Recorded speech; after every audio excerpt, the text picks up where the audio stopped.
Chez les mains de Albert Abraham ben Shlomo, Chaim Victor ben Moussa, Bracha ve'atzlacha Liora bat Aziza, Toda Rabba, Yosef André ben Mathilde, non, Toda Rabba, même pas, juste le café, Toda Rabba.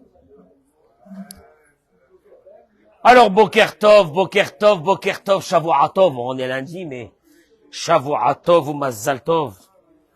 Eliyahu Hanavi, Zachor Letov, il va servir nos bsorot tovot, Yeshuot venechamot. Ce limoud à Torah est dédié pour nos chayalim. Qu'Akadosh Baruch Hu, il les aide. Toda Rabba. Vous êtes nombreux ce matin. Olivier est là. Olivier! Tu es là ou tu es là? Ben, ton corps est là, ton âme est là. Tout est là, tout est là. Baruch Hashem. Bracha ve'atzlacha. Merci d'être avec nous dans ce cours de Torah. Je vais aborder le thème qui est un des thèmes centraux de notre religion. Il n'y a pas d'épreuve sans message. Il n'y a pas d'épreuve où l'épreuve n'est pas un message. Tu comprends? Parce que toi, tu reçois un coup, qu'est-ce que tu te dis? À savoir si c'est pas l'autre, si c'est pas celui-là, si c'est pas l'œil, si c'est pas le machin, si c'est pas ta femme, si c'est pas tes enfants, si c'est pas ta belle-mère. Moi, j'ai des épreuves. Mamazé. Il n'y a pas d'épreuve sans message. Message, c'est pas mal déjà. Parce que, Hervé, s'il y a un message, c'est qu'il y a quelqu'un qui m'envoie un message. S'il m'envoie un message, c'est qu'apparemment, il m'aime. Parce que s'il m'aimait pas, il m'enverrait pas des messages. On est bien d'accord ou non? Ouais. Alors, il y a certains qui me diront, qui m'aiment un peu moins. Et qui m'envoie pas des messages. Mais si t'envoies pas des messages, jamais dans ta vie tu pourras évoluer. Parce que t'as pas eu de message. Alors, non, à la place de dire, c'est le Haïnara qui m'a fait ça, dis-toi, c'est une épreuve de Dieu et nous allons voir que c'est marqué dans la paracha de cette semaine. Makatouv. Je vous amène des paroles exceptionnelles qui ont été dites par le Rav. Shalom Jvadron, Zecher Tzadik Livracha. Mais je crois que après ce cours de ce matin, beaucoup seront beaucoup plus détendus dans leur vie, avec les épreuves. Je vous explique. Eric, il n'y a pas quelqu'un dans ce monde qui aura pas d'épreuves. Après, qu'est-ce que tu fais de ces épreuves? Soit tu les subis en tant que punition, mauvais sort,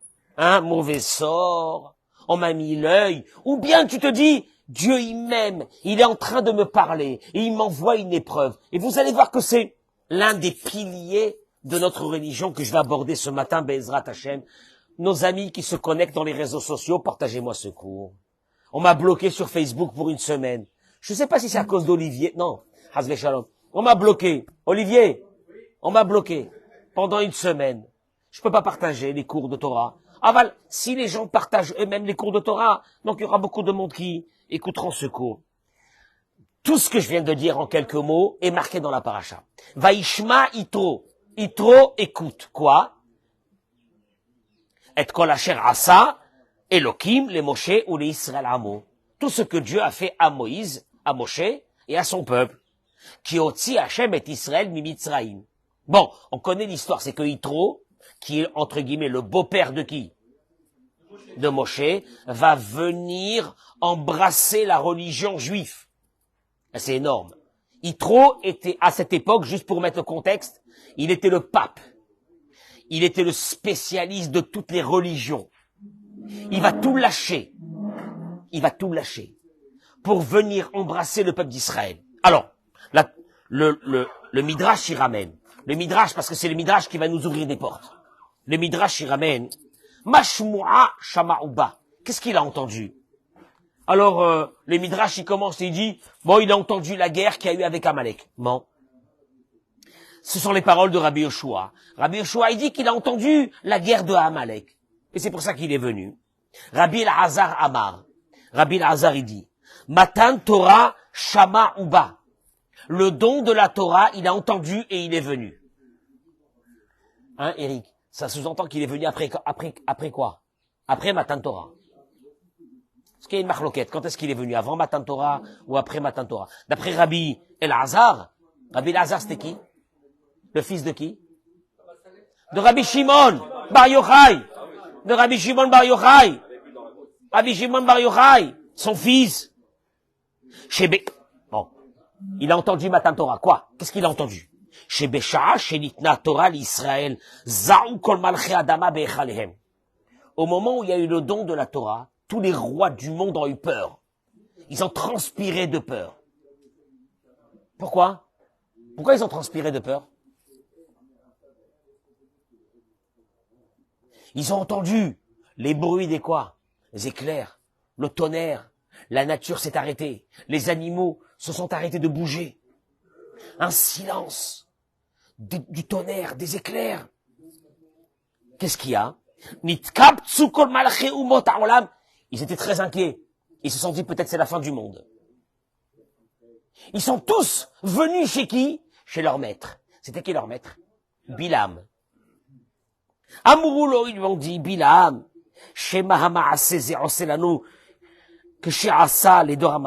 peut-être que l'histoire du déluge est en train de revenir. Fin du monde. Amar Lahem, il leur a dit, pas du tout. Dieu a déjà juré qu'il ne ramènera plus le déluge dans le monde. Alors c'est pas un déluge. Amroulo, ils lui ont dit, Shema Maboul Shel Maïm et Nomevi, Maboul Shel Esh Mevi. Bon, peut-être que un déluge d'eau, il n'amènera plus, mais un déluge de feu, il va amener. Il leur a dit, il n'amènera plus ni un déluge d'eau, ni un déluge de feu. Et la Torah noten Akadosh Baruchu les Amo ou les Yedidav. Il est en train de donner la Torah à son peuple, à ses amis. Chez Neymar, comme il est dit, Adonai, Rose les Amo Iten. Olivier, il est en train de donner Rose. Rose. Et le Talmud, il dit que En Rose est la Torah. Rose, c'est la Torah. Il est en train de donner la Torah à son peuple. Amrou, ils ont dit, Hashem yevarech et amo bashalom. Les peuples, ils ont dit que Dieu bénisse son peuple par la paix. Ou panu vehalchu ish le mekomo. Ils sont retournés chacun dans son pays et dans son endroit, évaqués à ses occupations. Rabbi Eliezer, pas Rabbi Elazar. Rabbi Eliezer, il dit, Kriat Yamsouf Shama'uba. Il a entendu que la mer s'est fendue et il est venu. Il dit le Rav Shvadron, allez, fin du Midrash. Il dit le Rav Shvadron.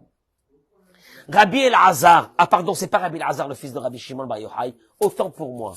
C'est Rabbi Elazar Hammodai. Il dit, un autre Rabbi Elazar, il dit que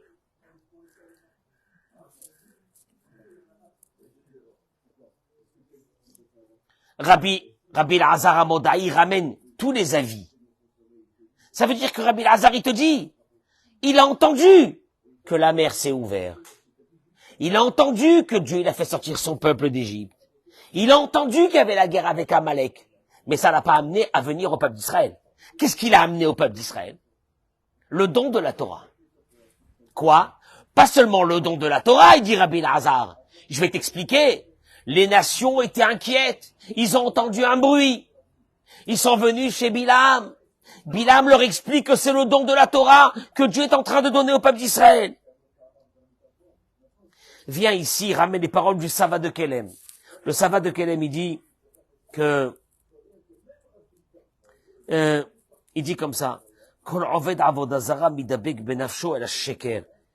Share, im nitbonen nimtza shekol metziut avoda zara ve'asor davareh u'ma'asi yadav ve'im yadanu she'avidinish harei kol sheken nachzuke. Il te dit, chaque personne dans la vie, il te dit le Sava de Kelem, est attaché à sa vie. Il est attaché à ce qu'il fait dans sa vie. Il est attaché à ses habitudes. Il est attaché à ses conceptions qu'il a créées dans sa vie. Il est attaché à ses travers qu'il amène de sa famille et de ses parents. Il est attaché à tout ça. T'inquiète pas. Et mieux que ça, la Gemara dit que Avid inish l'achzouke dibouré.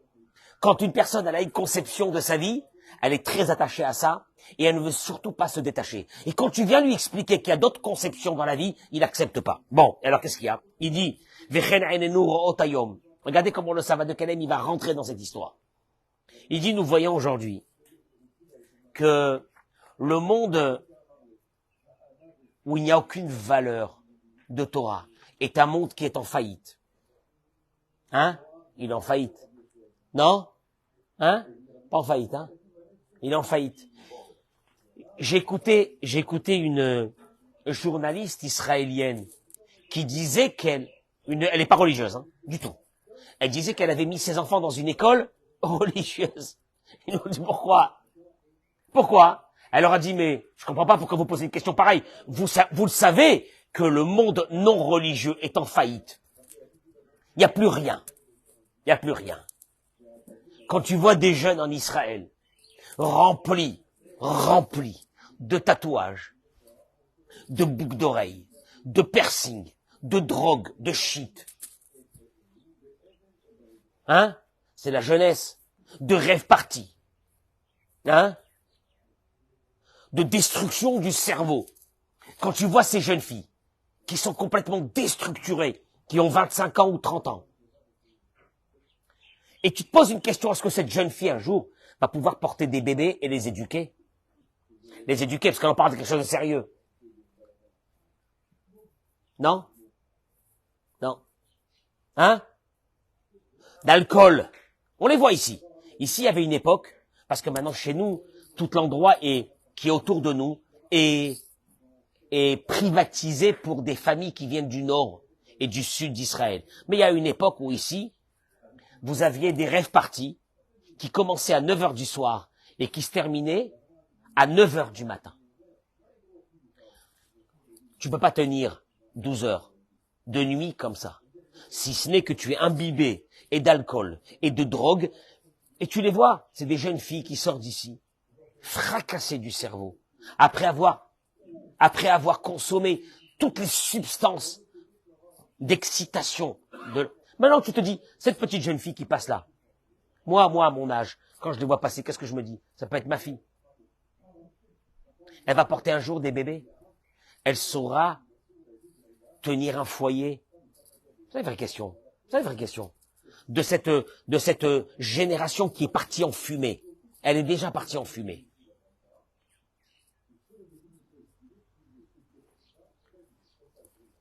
Il dit la chose suivante.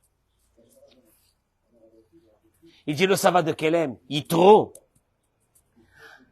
a eu une conception de la vie différente des autres. Quoi? Vous allez le voir tout de suite. Parce que vous allez comprendre c'est quoi l'ADN de quelqu'un qui réfléchit. Quand il reçoit des coups, il réfléchit. Il y a des personnes qui ont cet ADN, il y a des personnes qui n'ont pas cet ADN.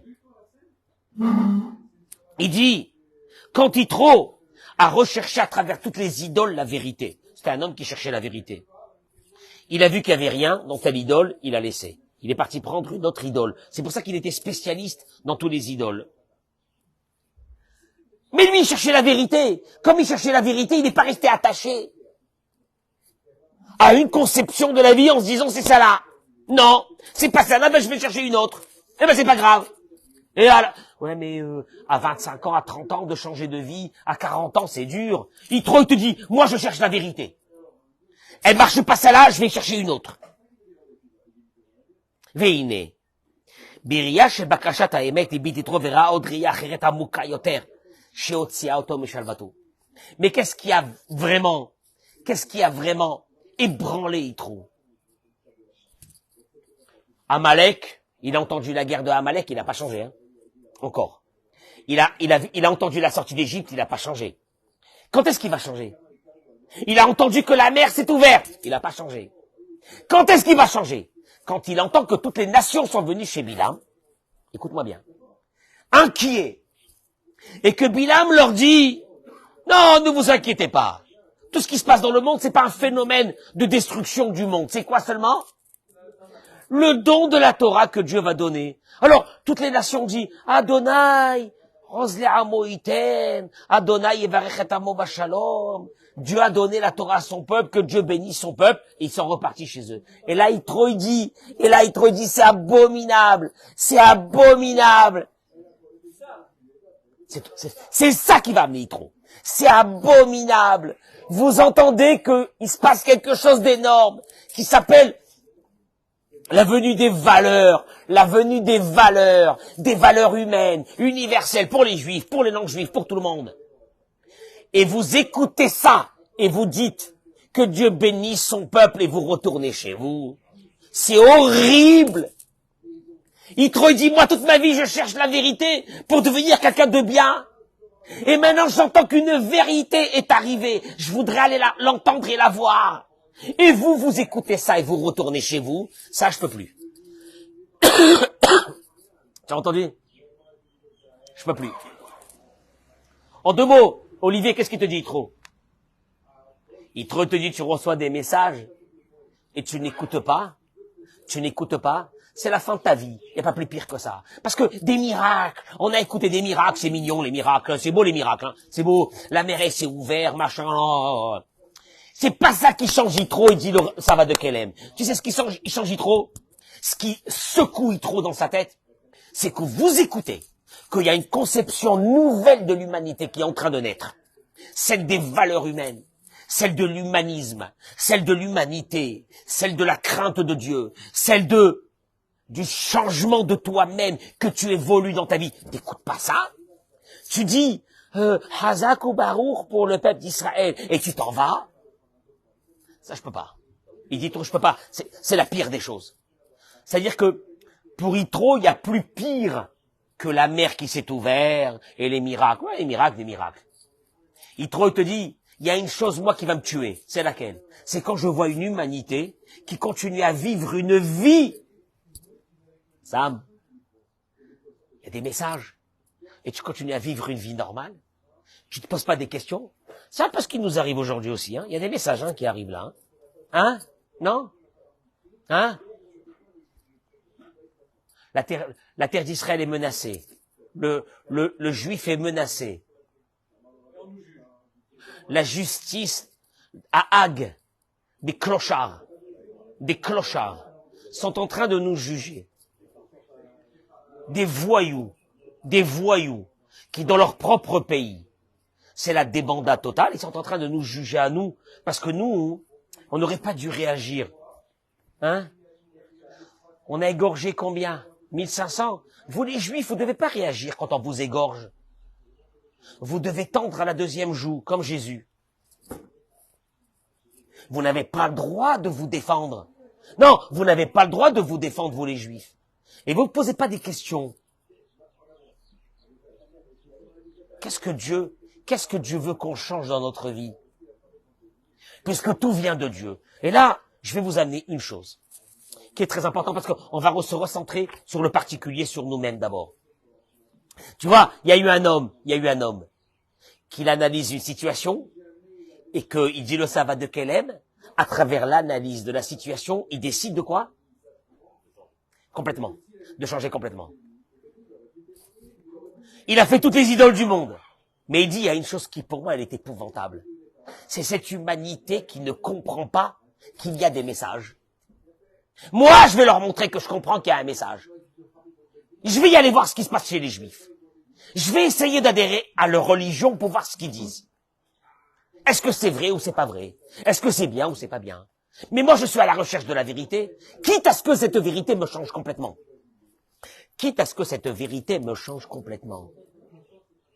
Voilà l'histoire de Yitro. Parce que Yitro, on va manger la pièce montée, hein? Et on va manger les petits coquelets. C'est sympa, hein? C'est sympa, c'est mignon. Les petits coquelets, les petits machins, les petits ci. Ouais ou non? Ça va. Mais, tu fêtes Yitro, alors viens, on va le fêter de façon convenable. Qui veut dire quoi? Yitro m'apprend une chose extraordinaire. Yitro, il m'apprend que s'il faut que je change dans ma vie à un moment donné de vie, je change. Parce que ce changement m'amène vers une idée de vérité. Je terminerai juste par une chose qui est très simple. C'est que parmi les 3 piliers de la Emouna, il n'y en a pas 4, il n'y en a pas 2. Olivier, il y en a 3. Tu les connais les 3 piliers de la Emouna? C'est quoi le premier pilier de la Emouna? Que tout ce qui t'arrive dans ta vie, ça vient de qui? De Dieu. Particulièrement. particulièrement. Deuxième, c'est Rabbi Akiva qui nous l'a annoncé, le deuxième pilier, hein, que tout ce qui t'arrive, c'est pour le bien. Ah, même quand tu as les boules. Ah, il y a les boules. C'est pour le bien. Tu comprendras peut-être plus tard, mais c'est pour le bien. Troisième pilier, c'est celui-là que je vais parler aujourd'hui. Que tout ce que Dieu fait avec toi et t'envoie comme épreuve, c'est pour que tu connaisses à travers cette épreuve Dieu beaucoup plus fort, beaucoup plus proche que ce que tu l'aurais connu si tu n'avais pas eu cette épreuve. Traduction des mots, c'est cette troisième qui m'intéresse. Que quand il t'arrive quelque chose, David, il y a deux façons. Une tu dis j'en ai marre, j'en ai marre. Ah, ça m'a servi à quoi cette religion? J'en ai marre. J'ai fait le lit de Tehillim 10 fois, ça n'a pas marché. Et Dieu te dit, regarde, je t'adore, je t'aime. En vérité, tu sais ce que je fais? Des milliards de kilomètres entre nous et le ciel. Des milliards de kilomètres. Je t'envoie un message, un SMS. Non, pas un SMS, on dit plus ça. Un WhatsApp. Je voudrais que tu te rapproches de moi. À travers ton épreuve. Et vous allez voir tout de suite. Il dit comme ça. Le Rabbi Nachman de Breslev, il dit, chez Kol Masher envers la Adam, que tout ce qui se passe, tu entends? Toute épreuve qui arrive à l'être humain. Yesh Meser. Tu peux monter et tu peux descendre. Tu m'entends, David? Toute épreuve, il a un message. Ashayach la tachlit shelo. Il dit Rabbi Nachman. Et ce message est venu pour que tu accomplisses dans ce monde ton but. Qui est quoi? Un renforcement du lien avec Dieu. Nous, quand on a un coup, qu'est-ce qui se passe? On se rebelle. Oui ou non? On se rebelle. Ah, ça sert à rien. Ça sert à rien. Et Dieu, il te dit, écoute-moi bien. Écoute-moi, je t'en supplie, écoute-moi. Chaque épreuve, je t'en supplie. Parce que je t'aime. On va le voir tout de suite. Parce que je t'aime. J'ai besoin d'avoir un lien avec toi. En te donnant. Et combien de personnes qui m'ont dit à moi? Ils m'ont dit, si j'avais pas eu ces épreuves, je me serais jamais remis en question. J'aurais jamais changé de vie. J'aurais jamais... Alors, il y a cela. Et il y a les autres, qu'est-ce qu'ils vont te dire? Hein? Ah, c'est horrible. Je me suis rapproché de Dieu et il m'a envoyé des épreuves. Tu me suis ou non? Mais si tu as envoyé des épreuves, au contraire, c'est une validation qui va être proche de toi. Et regardez les mots. Il dit, Bevadaï, l'école d'avar chez Hachem Ansei Shtachlit, vers la Adam, les Amin, Bashkacha Pratit, Echapesh, Hachem Rotsi Bimeno. En vérité, tu sais quel est ton travail, Samuel? Chaque épreuve, chaque problème, chaque colère, chaque contrariété, tu dois chercher, il te dit. Qu'est-ce que Dieu, c'est dur, hein? Qu'est-ce que Dieu, il veut de toi? Maintenant, il y a quelqu'un qui t'a agressé. Toi, ton cerveau, qu'est-ce qu'il te dit? Concentre-toi sur l'agresseur. Eh oui! Il m'a manqué de respect! Et Hachem, il te dit, à la place de mettre ta tête sur l'agresseur, mets ta tête. Qu'est-ce que Dieu veut de moi? Ouais, mais alors c'est trop facile. Dans ce cas-là, chacun... Ah, voilà. Ouais, mais alors dans ce cas-là, c'est n'importe quoi, c'est la porte ouverte à tous les courants d'air, chacun fait ce qu'il veut dans ce monde, et qu'est-ce que c'est ça? Et ça veut dire quoi? Je dois pas réagir? Et alors, et comment? Et on va m'écraser. Oui ou non? זה דבר שהשכל הישר מחייב אותו. סוף כל סוף הבורא מעביר עליו מאורעות אלה בשביל ללמד אותו שכל מסוים. Il dit Dieu, il t'enverra dans ta vie les épreuves de ta vie pour t'apprendre ce qu'on appelle sechel. C'est quoi sechel? Une vision qui n'a rien à voir avec la vision là d'un animal, une vision. Au roto pour le réveiller. Les taken, les édavars. Parce que Dieu il te dit, regarde, je t'ai envoyé dans ce monde pour que tu arranges quelque chose. T'avais l'orgueil. Je vais te casser en miettes. Maintenant, celui qui est cassé en miettes, qu'est-ce qu'il dit? Est-ce que c'est ça? Et Dieu, il te dit quoi? Je te casse l'orgueil. Tu sais pourquoi? Tu sais pourquoi je te casse l'orgueil? Parce que c'est pour cela que tu es venu dans ce monde. Oh là, asot chouva à les échet. Ou pour faire tes chouvas sur une faute. Oh l'itrazek bekiyu mizo mitzvah chaseralo. Ou bien parce qu'il y a une mitzvah que tu dois faire et que tu fais pas. Oh radoum. Ou bien c'est quelqu'un endormi et qu'il faut le réveiller. Oh les hefer. Ou bien le contraire. Oh les choubik dolot veniflaot. C'est quelqu'un qui vit dans un grand orgueil. Vetzarich le tzamtzem oto. Et qu'il faut le quoi? Le rabaisser.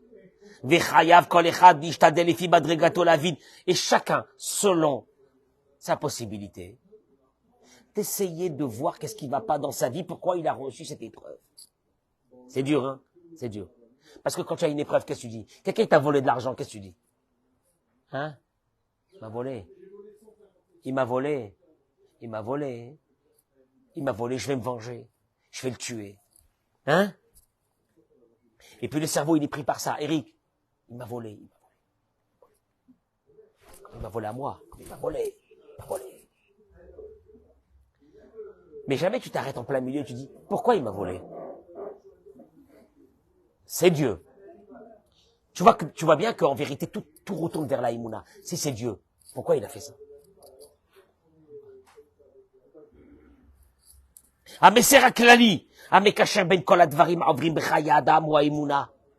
vérité, tout doit retourner vers une chose, vers ce pilier de la foi.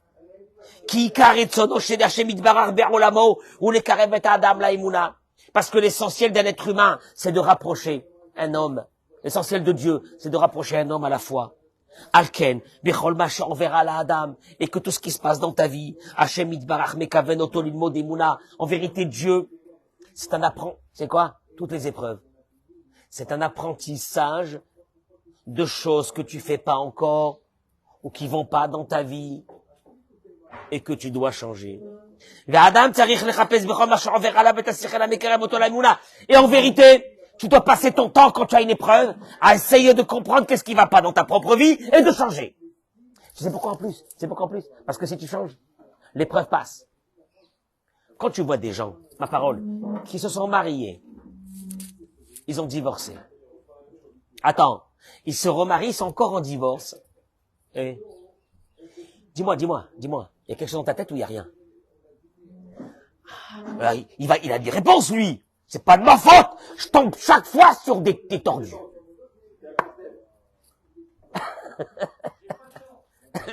J'ai pas de chance. Eric, il y a pas Dieu.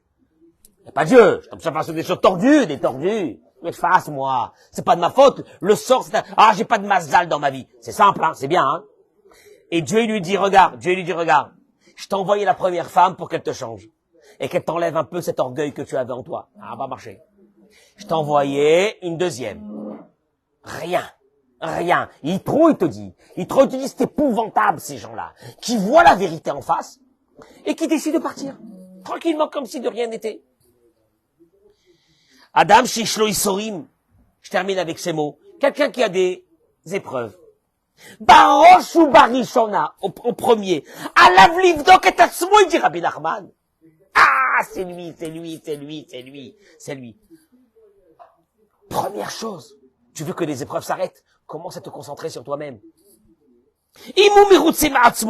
Alors, il explique ici, il dit, regardez, il y a, la Gemara il dit, En yisurim belo avon. Il n'y a pas d'épreuve dans la vie sans avon. J'aime pas ce mot de avon. Avon, ça veut dire sans faute. Il y a une déviance dans ta vie, il y a quelque chose qui va pas dans ta vie, et Dieu va t'envoyer ce qu'on appelle des épreuves. Il ne peut pas y avoir des épreuves pour rien. Et il explique, et il dit,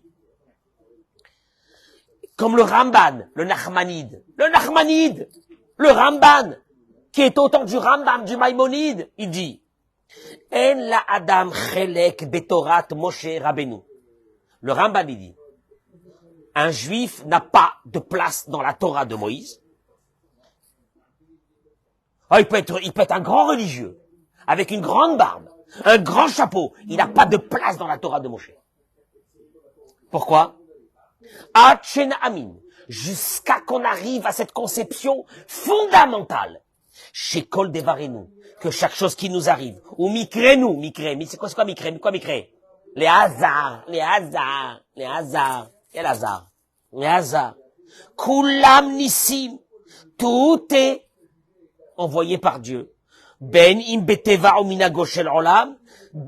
Des fois, c'est dans la nature. Tu te lèves un matin, ton pied, il te fait mal. Ah! Je sais pas où il est le bon Dieu dans cette histoire de mon pied qui me fait mal ce matin. Il me fait mal ce matin parce qu'il y a un mauvais temps, et comme il y a le mauvais temps, ben j'ai des rhumatismes. Et comme j'ai des rhumatismes, alors j'ai mal. Non. Il n'y a pas de nature. Ben barabim, ben bayachid. Que ça soit de façon globale, que ça soit de façon particulière. Une personne qui pense ça, elle n'a pas de place dans le peuple d'Israël. Eric, tu sais quand est-ce que tu as une place dans le peuple d'Israël? Et là, il y a assez mitzvot, qui sache que s'il se conduit en faisant attention à sa vie, en faisant attention au mal qu'il fait aux autres, en faisant attention à la méchanceté, en faisant attention à l'orgueil, en faisant attention à d'avoir de l'humilité, en faisant attention à ses yeux, en faisant attention à tout ça. Alors là, Yatzlichenu Zecharu, tu sais ce qu'il va voir? Il le sait. Hein? Les portes vont s'ouvrir. Ve'im ya'avor alehem, et il sait que quand il commence à dévier, Yachritenu Onsho, il va commencer à avoir des soucis. Ah non. Et le Rambam il dit, celui qui n'a pas cette conception, écoute-moi bien, aujourd'hui, tu commences ta journée bien, tu fais attention avec ton mari, avec ta femme, tu fais attention aux amis, tu fais attention à tes parents, tu fais attention à ça, tu fais attention à tes enfants, tu fais attention à ta façon de parler, tu fais attention de regarder les autres. Oh non. Sache une chose, la journée sera belle. T'es méchant ce matin, t'es mauvais ce matin, tu vas morfler. Ah, j'aime pas ça. Le Rambam, il te dit, si tu n'as pas cette conception, tu ne fais pas partie de la Torah de Moïse. Eric, c'est dur ça, Attention. Alors il te dit, une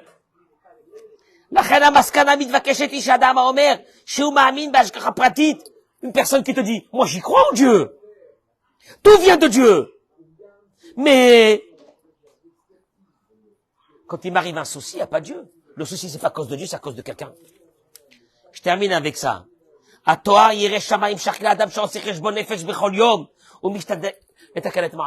tu sais qui c'est qui s'appelle? Il dit Rabbi Nachman de Breslev, qui a la crainte de Dieu. C'est celui que tous les jours, il réfléchit sur sa vie.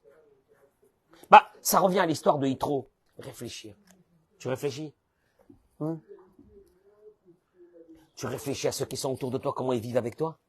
Non? Ça t'intéresse pas? Non? Tu réfléchis à ce que ceux qui sont autour de toi, tu leur donnes du bonheur? Ou non? Tu réfléchis que quand tu regardes l'autre avec orgueil, ou tu regardes l'autre avec anava et avec amitié? Non? Etc. En deux mots, je vais te dire une chose. Eric, je termine avec ça. En 2 mots. Tu sais qui c'est qui va être heureux dans sa vie? Heureux. C'est celui qui a compris cette conception que Dieu ne le lâchera jamais. Et que les épreuves sont venues pourquoi? Pour te dire que ça va pas. Les épreuves, ça va pas avec ta femme. Ça va pas avec ta femme ce matin. C'est pas, je sais pas ce qu'elle a, celle-là, elle est folle. Elle est folle ce matin. Non. Comment ça? Je t'en supplie, te dit Dieu. Peut-être qu'hier, tu as eu de l'orgueil. Peut-être qu'hier, tu as fait du lachon hara. Et ta femme, et je dis aux femmes aussi vice-versa. Et vice-versa. Et je dis aux femmes, pourquoi les femmes aussi, ils n'ont pas leur service divin? Ton mari te regarde mal aujourd'hui, pourquoi il te regarde mal? Qu'est-ce que tu fais? Non. S'il est pas bien aujourd'hui, c'est son problème, c'est de sa faute. Non. Qu'est-ce qui va pas avec toi aussi? Traduction des mots. Il te dit Yitro. Je t'en supplie. Yitro, il a inventé un concept. Eric, que le monde n'a jamais vu ça. Yitro, il te dit, quand je regarde quelque chose dans le monde, je vois des messages. Les autres, ils sont repartis chez eux. Ils n'ont aucun message. Dieu, il a donné la Torah au peuple d'Israël, ils sont partis les pauvres. Les pauvres. Ils sont restés des peuples de barbares. Et ils ont disparu de l'humanité. Yitro dit non. C'est pas possible d'écouter. c'est pas possible de voir des choses et de continuer ta vie normalement. C'est que t'es un grand malade. Je vais y aller voir ce qui se passe. Vaishma Yitro, on lui a donné une paracha. On lui a donné une paracha. Tu sais pourquoi? Parce que lui, il était le plus grand idolâtre du monde, mais il cherchait la vérité à travers tous ces idoles. Et quand on lui a dit, il y a une nouvelle Torah qui a été donnée, hein? Qui c'est? Quoi? Les Juifs. Qu'est-ce qu'ils ont? Ils ont reçu la Torah. Ils ont reçu une Torah. Je vais aller voir qu'est-ce que c'est, moi. Rabbi Lazar Amoda, il te dit, ce qu'il a tué à Yitro, c'est que les autres ont aussi entendu ça et qu'ils sont partis chez eux. C'est pas possible. Tu peux pas vivre une vie comme ça, où tu subis des choses et tu trouves des raisons aux choses pour continuer à être le même. Quoi? Tu peux pas te poser une question à la fin sur ta vie? Il y a des familles entières. Eric, il y a des familles entières que c'est des bagarres avec les enfants. Les parents avec les enfants. Moi, je dis aux enfants, mettez-vous en cause. Qu'est-ce qui va pas avec vos parents? Mais moi, je voudrais dire aussi aux parents, mettez-vous en cause. Vous avez peut-être quelque chose qui va pas dans votre tête, pour lequel vous et vos enfants, c'est la guerre. Mettons tu sais quoi? Même Yitro, qui était un pape, qui pouvait dire, je reste. Moi, c'est mes convictions de ma vie. On me les changera pas. Qu'est-ce qu'il dit trop? Je vais aller voir. Peut-être que ça fait 100 ans que j'ai tout foiré. Et je suis dans le féquer. Hein? Il mérite une paracha. Il mérite une pièce montée, ce type-là. C'est sûr qu'il mérite une pièce montée. Tu sais quoi? Il nous a pris une chose. Et dans ta vie, tu recevras des claques. C'est pas parce que Dieu, il t'aime pas. C'est parce que Dieu t'envoie des messages à une condition. Tu risques de recevoir encore très longtemps des claques si tu changes pas parce que il te lâchera pas. Ou bien, mets-toi en question. Mets-toi en question. N'importe qui se met en question. Même Yitro, il s'est mis en question. C'était un homme prestigieux, adulé dans le monde entier. Imagine-toi que le pape, un bon matin, on entend que le pape à Rome, il est venu à Jérusalem, il s'est converti au judaïsme. Qu'est-ce qu'on va dire? Mon Dieu, quel scandale. Qu'est-ce qui s'est passé? Quoi? Comment? C'est dur, hein? C'est dur. Non, mais lui dit, il n'y a rien de dur. La chose la pire qui peut nous arriver, c'est de ne pas changer. Par contre, si tu cherches la vérité, et tu cherches la vérité jusqu'à que tu trouves une vraie vérité dans ta vie, et que tu comprends que toutes les épreuves de Dieu qui t'envoient, c'est pourquoi? Il faut changer. Il faut changer, ne reste pas tordu. Du début de ta vie à la fin de ta vie. C'est pas possible, ça. Rabbi Hanania ben Akashia omer Atza Kadosh Baruch Hu lezakot et Israël lefichach hirba lahem Torah u'mitzvot sheneemar Adonai chafetz lema'an tzidko yagdil Torah, vient dire, je dédie ce Kaddish aussi pour tous ceux qui n'ont pas personne pour faire Kaddish pour eux, alors que ce Kaddish soit pour eux. Gadal, v'it Kadash, Shemé Rabba, v'alma dibera kirute, v'yamlich machute, v'yatzma pokane, v'karev meshiche, b'chayechon, v'yamechon, b'chaye dechol bet Israël, ba'agala, v'bizman kari, v'imo amen, yehe Shemé Rabba mevarach. לעלה מול מעלמיה יתברך וישתבח ויתפאר ויתרומם ויתנשא ויתהדר ויתעלה ויתהלל שמא דקודשה בריחו ועלה מכל ברכתה שירתה תשבחתה ונחמתה דאמירן בעלמא ועמו אמן על ישראל ועל רבנן ועל תלמידיהון ועל כל תלמידיהון דיאטבין ועסקין באורייתא קדישתא דיבאתרא הדן ודין בכל אתר ואתר